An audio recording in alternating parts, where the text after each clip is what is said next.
Decades after winning the Booker Prize, best-selling author Kiran Desai is back. This week, she released her new novel, The Loneliness of Sonia and Sunny. The book is already receiving rave reviews, described as a marvel and a triumph, and has been shortlisted for the Booker Prize. The characters come from a deeply personal place for Desai, as Chanel Call learned when she visited the author in Queens, New York. And I have had taxi drivers as we pass to say, "Madam, do you mind if we just stop and run inside?" In the heart of Jackson Heights, Queens, one of New York City's most diverse neighborhoods, you'll find Kiran Desai's favorite kebab shop. This smells amazing. Yeah, it really does. It's absolutely fresh naan. Desai has spent nearly a decade here.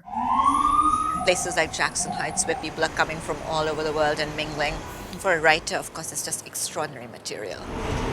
The neighborhood, the people, even the food became muses for Desai as she was writing her new book, The Loneliness of Sonia and Sunny.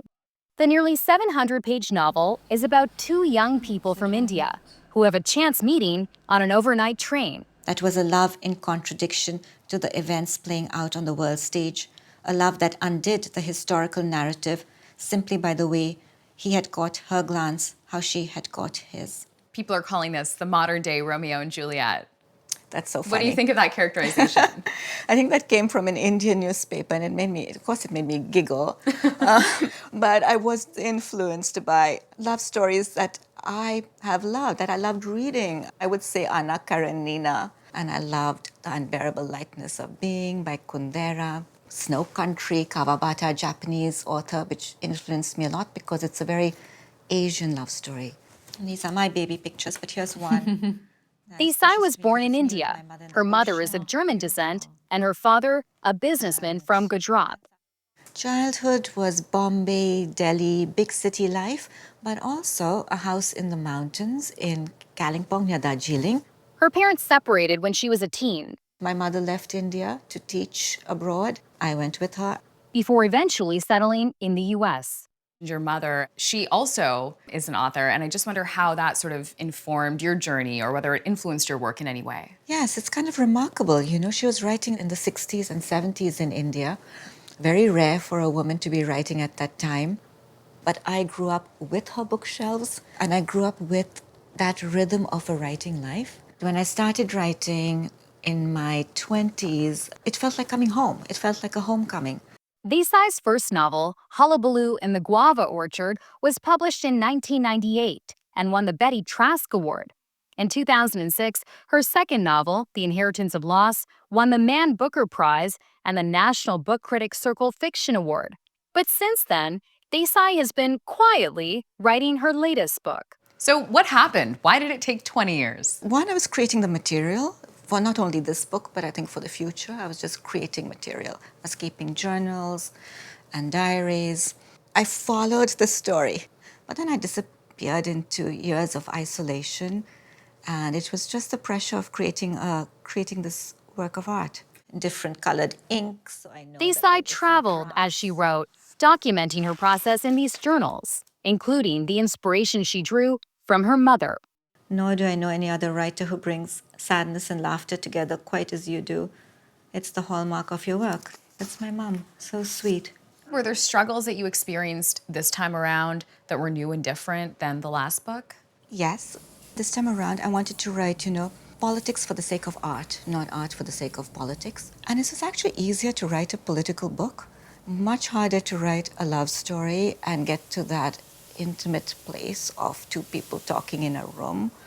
But also, I think that's the reason we read. We read to eavesdrop on those conversations. Love, death, a parent dying, all of these things. So that was a challenge. Did you feel like you had to live more life in order to write and finish the book? I think that writers will seek out what they need for a book.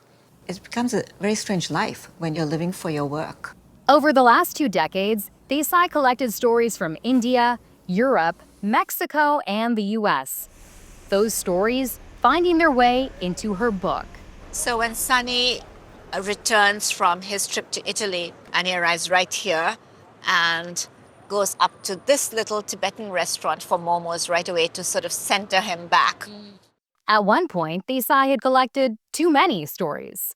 I had written 5,000 pages at one time, and I wasn't numbering those pages, but we printed them out, and I was shocked at the pile of paper that They ran out of paper. spilling out. Reams and reams of paper. So what did you do? You had 5,000 pages? I was very scared. I read all those 5,000 pages, and then realized how I could structure the story, how I could lift the story out of those pages. Then, Desai received this Francesco Clemente painting in the mail. So it's terrifying, and yet it's also inspiring, and it's also very beautiful. The artist gifted it to her after she wrote an introduction for one of his exhibitions. It gave me a visual image to tie all the themes of my book together and to allow myself to go back in time into the present, from India into museums of New York City. It's all led up to this highly anticipated novel the literary world has been waiting 2 decades for.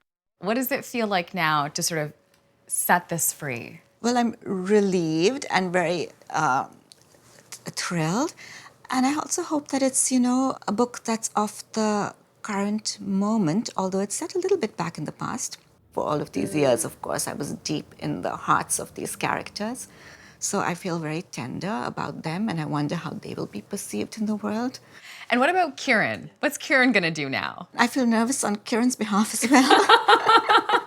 Because Kiran is going to have to find a new subject and a new topic to work on. So another love story might be on the horizon. That's sort of where I think I want to go. Hopefully not another 20 years. I know, I would be 74. For CBS Saturday Morning, Chanel Call, New York.